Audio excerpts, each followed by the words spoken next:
이 글은 누가 초기 불교에 대해서 물었을 때 과연 나는 어떻게 대답할 수 있을까를 연습해 보는 글입니다. 만약 이제 누가 이렇게 묻는다면 제가 불교 신자는 주로 어떻게 생활합니까? 하고 물으면 저는 이렇게 대답하겠습니다. 불교 신자는 계를 지키고 보시를 하면서 살아가도록 노력합니다. 자, 그럼 계란 무엇입니까? 계란 주로 5개를 뜻하거나 아니면은 10선업을 행하는 것이 계에 해당하고 보시란 자기가 가지고 있는 것을 남에게 나누어주는 것, 그러니까 베푸는 것이 보시가 되겠습니다.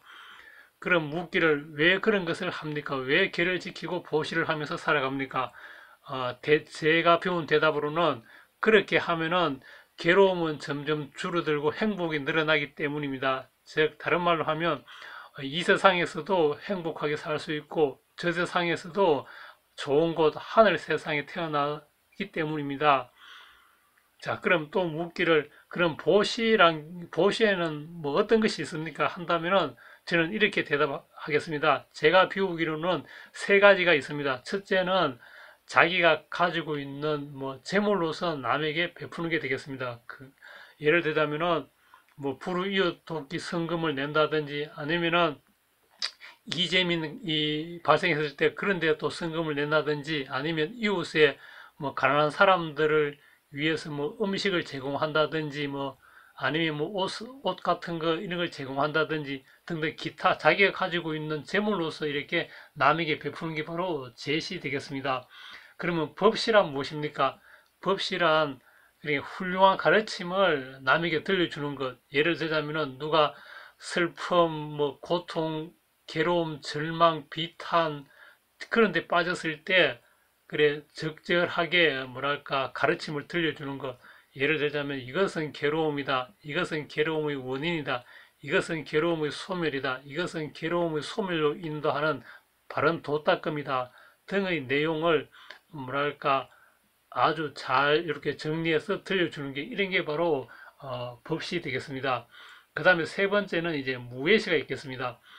보통 이제 세상 살아가면서 나는 돈이 없다든지 재물이 없다든지 그래서 남에게 베풀 것이 없다. 그래서 나는 뭐 공덕을 짓는다든지 복을 지을 수가 없다. 이렇게 생각하기도 하는데 전혀 그렇지 않다고 합니다. 즉 다시 말해서 자기가 어, 괴로움에서 벗어나는 그런 가르침을 열심히 배워서 그것을 남에게 들려주는 게 그게 바로 법시이기 때문에 재물이 없어도 이렇게 법시를 할 수 있고 또 돈이 없고 재물이 없어도 또 남에게 베풀 수 있습니다. 그게 무엇입니까? 그게 바로 무외시라 한답니다.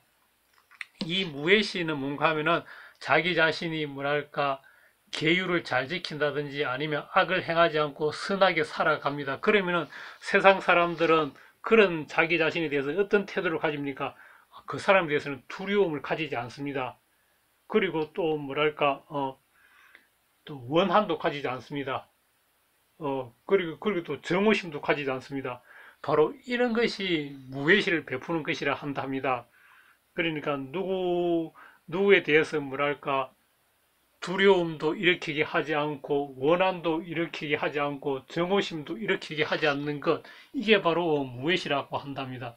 그러니까, 계를 지키면서 살아가고, 악을 행하지 않고, 선을 하면서 행하고 살아가는 사람은 자기가 재물이 없어도 그 자체가 바로 남에게 베푸는 것이라 한답니다. 그게 바로 무외시라 한다 합니다. 자, 그래서 우리는 이제 남에게 베푸는 것에 대해서 배웠습니다. 세 가지 배웠습니다. 그래, 재물이 있을 때는 재물로 남에게 베풀고, 재물이 없을 때는 그래, 훌륭한 가르침을 배워서 그것을 시의적절하게 남에게 알려주는 것도 있고, 또 이제 그런 거 없다면은 자기 자신이 뭐랄까, 계를 지키고 악을 행하지 않고 선을 행해서 남에게 두려움 없음, 정오 없음, 원한 없음을 그래 베풀 수 있기 때문입니다. 음. 자, 그럼 또 묻습니다. 그러면 이렇게 보시를 행하면 어떤 뭐랄까 공덕이 있습니까? 어떤 이익이 있습니까? 이래 하면은 제가 배운 바에 의하면 이렇습니다. 첫째, 사람들이 좋아하고 마음에 들어 합니다. 둘째, 선하고 참된 사람들이 가까이 합니다. 셋째, 아라한 분들이 먼저 연민하시고, 먼저 방문하시고, 먼저 보시를 받으시고, 먼저 법을 설해 주십니다. 그리고 넷째, 좋은 명성을 얻습니다. 다섯째, 어떤 회중에 들어가더라도 두려움이나 창피함이 없이 들어갈 수 있다 합니다. 그 다음에 여섯째, 몸이 무너져 죽은 뒤에는 선처, 즉 좋은 세상 혹은 천상 세계에 태어난다고 합니다. 그래서 이제 제가 배운 바에 의하면 바로 보시란 이런 것이 되겠습니다.